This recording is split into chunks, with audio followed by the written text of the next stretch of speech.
He really is. He's like that all the time. You said it was three, but I believe it's three.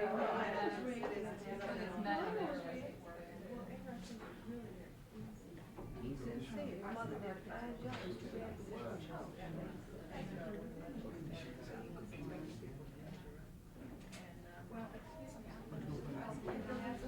I did too.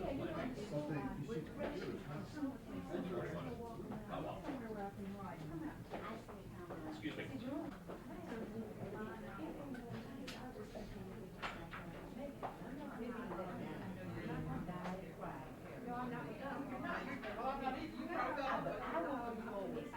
Well, that's it. I mean, that's what life teaches you.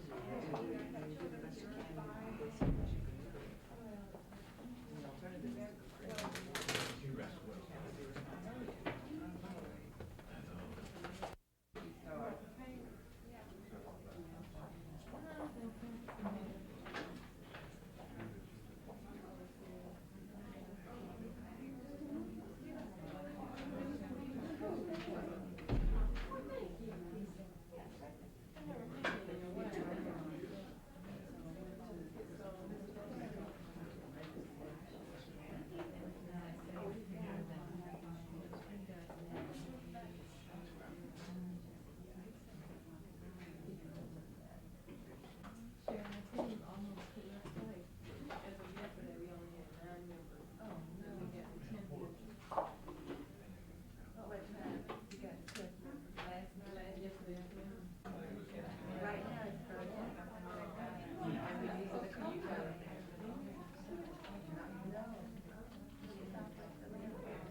That informs us as to what we're going to do.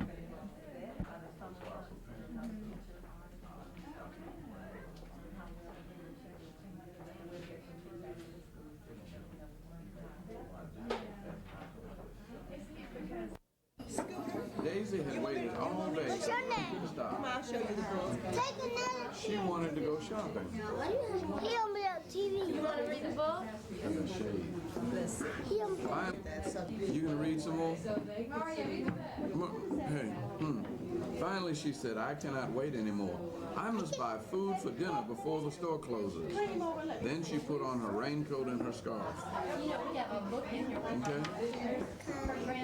As Daisy was driving to town, she saw an old woman walking in the storm. She was carrying a large basket. That's okay. Poor woman, thought That's Daisy. okay. I don't have much time, but I must offer her a ride, and she stopped the car. Excuse me, said Daisy Duck. Duck isn't there, I just made up Daisy Duck. May I give you a ride somewhere? The old woman. Thank you very much. The old woman got into the car. Where may I take you? Daisy asked. To the train station, said the old woman. Now, can you read that? Show me the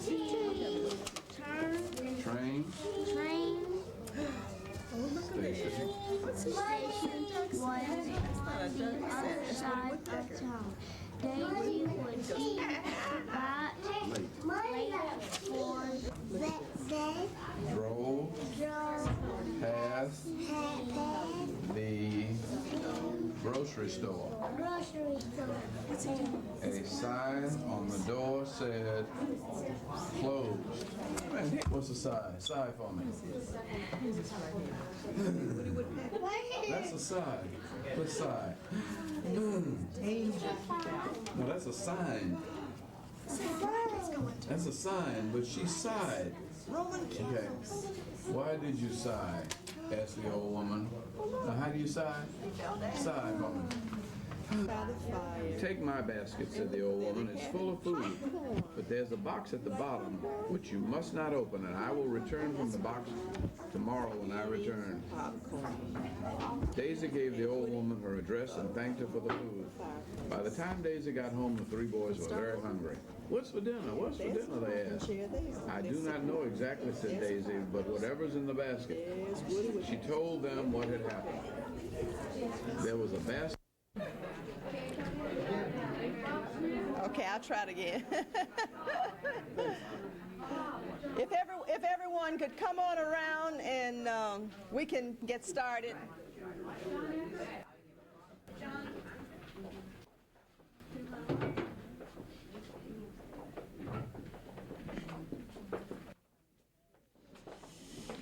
Good morning. This is very exciting for all of us. I'm Jean Young, the chair of the Mayor's Task Force on Public Education, and we would like to welcome you to the AARL Center Apple Computer Lab. We're extremely proud of the work that many of you have done to make the learning that goes on in this area possible for these children. And I want to tell you just a little bit about how it all got started.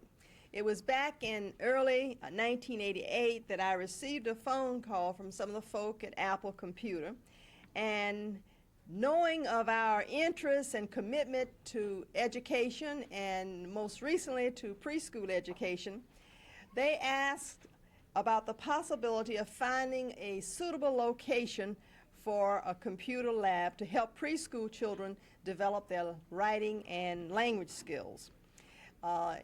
Immediately, the place that came to mind was the AARL Center because of my involvement with the Christian Council and seeing the really exciting kind of work that had started here. And several educational programs and of course a daycare center that was being operated for the homeless women, the previously homeless women and children here at AARL. There were several task members who attended a training session to become more familiar with this offering. And that was Dr. May Kendall, who is the Director of Program Planning and Development for the Atlanta Public Schools, Dr. Sherry Saunders, who is Coordinator of Literacy Affairs for the City of Atlanta, and Mrs. Earlene Harris, who has come in as a full-time volunteer with the task force. And of course, Alice Johnson joined us later when we came back here to the AARL Center to look at the site and to meet with the staff and the children and to determine if such a program would meet the needs of the children. We came with the Apple staff and explored the possibilities. Well, when we arrived here, we met some people who were just very enthused about what we were suggesting.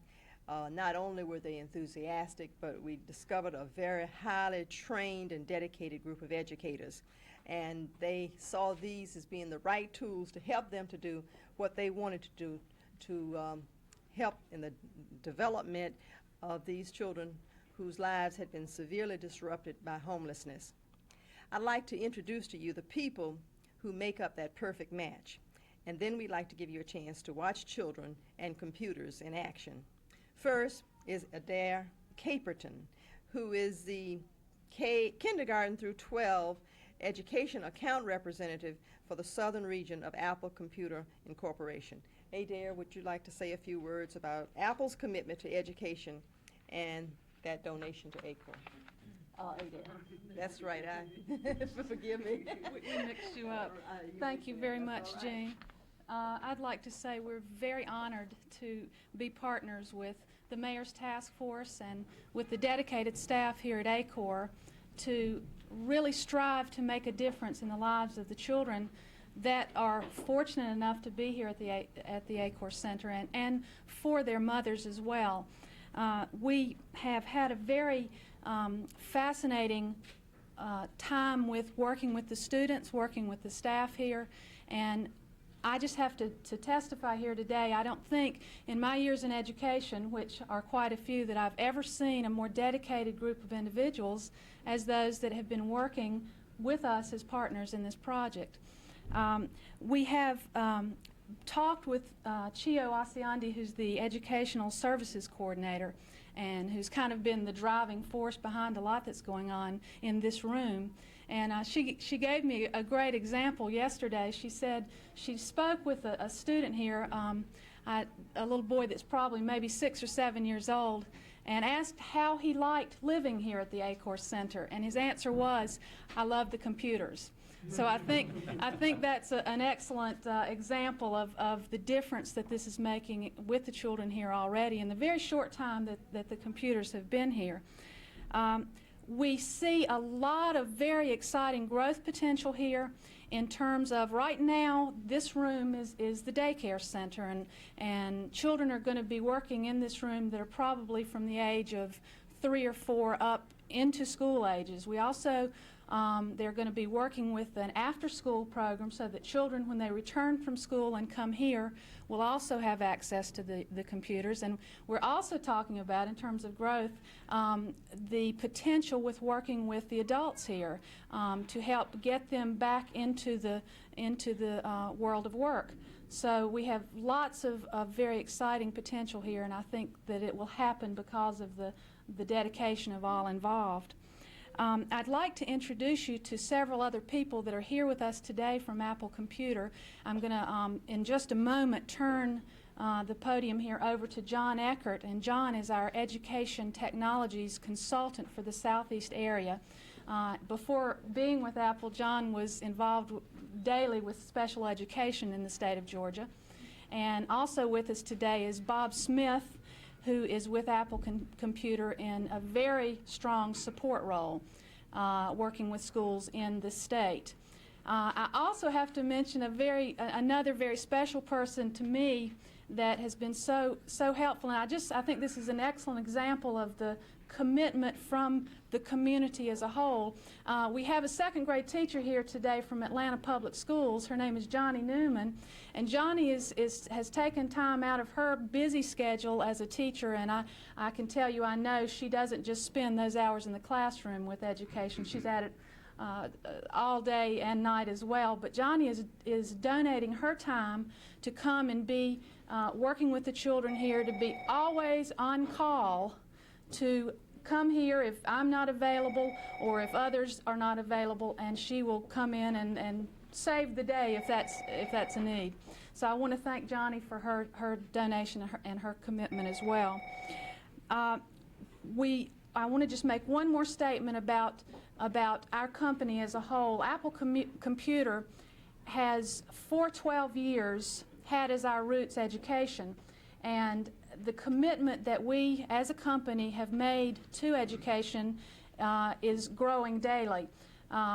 We see the computer as a marvelous tool for helping people, not just children, but people who have typically had limited access to computers. And today we're going to be seeing children who maybe are looking at a computer for the first time. But we see that having access to those computers can truly make a difference in the lives of those individuals. I'm going to turn the program over now to John Eckert, and then John is going to introduce Joy Rosen. And I left Joy's name last. Joy is an early childhood expert who, of all of us, we could probably put all of our time together. She has donated the most time here, and she will also be speaking to you about the program. John is going to take just a few minutes telling you about a couple of other examples of projects we're working on in the state of Georgia and in Atlanta specifically. John? Good morning. Our commitment to providing our technologies to those individuals, as Adair just mentioned, who typically have not had access to technology is, we feel, very strong. I just want to share about 3 projects that are currently ongoing within the city limits of Atlanta to give you an idea of the breadth of our activities. The first thing I'd like to share with you is our establishment of a technology center for the handicapped as part of our National Alliance for Special Education. The purpose of this center will be to assist not only the public schools but all sectors of the community involved with the handicapped and the disabled to bring the benefits of technology to that population. They'll be working really with preschool through the adult age levels. Another project that we have ongoing here in the city limits is with Atlanta University, with the donation of equipment to the Atlanta University to establish an adult literacy program for members in their community who are uneducated in terms of literacy. Hopefully this can make a big difference within their community.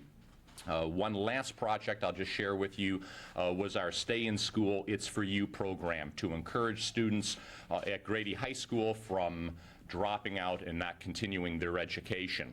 These are just 3 of the programs that we're involved with. We're excited, and to be honest with you, we're constantly looking for more opportunities to, in essence, reinvest into the community that's been so good to us. Thank you.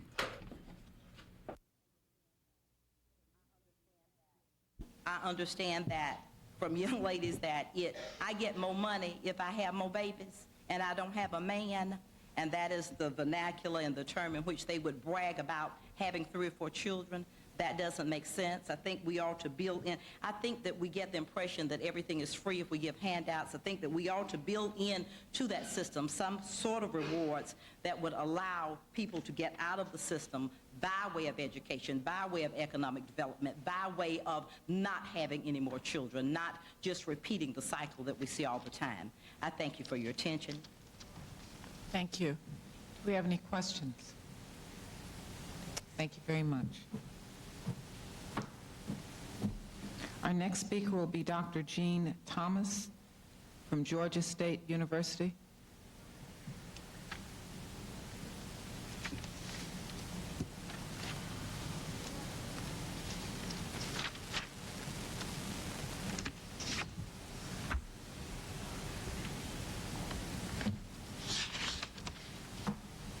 How are you today? Just fine. Good afternoon. I thank you for the opportunity to be here. We find ourselves again in a time in which we are looking at a crisis, with the prospect of yet another lost generation facing those of us who are growing older and wondering what we're going to leave as a legacy to our grandchildren. Statistics tell us that 50% of the children today are being reared in homes that are below the poverty level. I heard on television this week from a group of eminent psychologists that 30% of those children will have mental difficulties that will go untreated. And we also heard that only 10% of that 50% will ever be able to break the poverty cycle that put them there. And that's frightening, because the future of our country depends on the future of our children. They are our future. I recall a wise man telling me as I was preparing myself to be the director of a Head Start program here in Atlanta, that you can't share or compete until your cup has been filled at least one time. And so I began to think, what does it take to fill a child's cup? And then what are the barriers that we have to filling that cup? We have security and affection that support mental health and spiritual well-being. We have the basic needs of food, clothing, and shelter that foster physical health. We have a sense of well-being in an environment that is clean and orderly and has structure that promotes social wellness as well as intellectual inquisitiveness. It doesn't need necessarily to have to be a very wealthy environment as far as material things are concerned. Instead, it needs to be a secure haven where communication that is supportive and enhancing occurs. I'm now at the university, but for years I was in the public schools in Atlanta. I started in high school, went to grammar school, worked my way out the bottom at Head Start, and I said, "Did God let me get to them 1 year earlier? Look what hasn't happened." And I ended up being director of Head Start and doing parent education. And now I consider that what I do at the university to be parent education too, because we have to get to the children before they're conceived. Because unless the environment into which they come is conducive to learning and to becoming, there is little hope. I recall one year there was a hole in the floor in my kindergarten room, and the workmen appeared one morning to repair it. They didn't give me any prior warning, and I had to gather up 45 kids with no aid and take them upstairs to an empty room. The principal was distressed. We had no chairs, we had no desks, we had no paper, we had no crayons, we had nothing. It was the most enriching week I ever spent because we really examined the environment. We found the dust motes under the radiators. We found the spider webs in the corners. We saw the sun come in through the slats. We did all sorts of things. You don't have to have gadgets and materials to be a creative, interesting teacher. Violence, problems with illiteracy, unemployment, and poverty are all tied directly to the extent to which we have an educated citizenry. The NAACP, as one organization through our youth and college division, has an active program of leadership development. We have taken the cues from the new federalism and has begun to institute public-private sector partnerships to the extent that we can.